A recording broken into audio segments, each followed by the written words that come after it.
Gaz benzinga qaraganda bir muncha kech yonishini bilasizmi?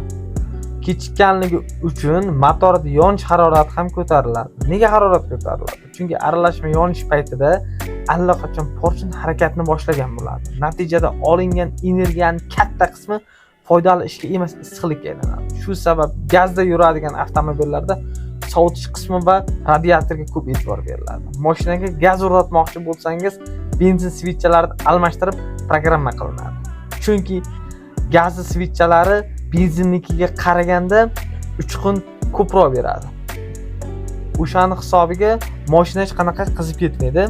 Gaz o'rnatganingizdan keyin yaxshi gazga moslashgan svitchalarni qo'yib, programmalarni yozdirsangiz, motor sizga uzoq xizmat ko'rsatadi. Video yoqqan bo'lsa, like, podpiska bosib, yaqinlarga jo'natib qo'yasiz.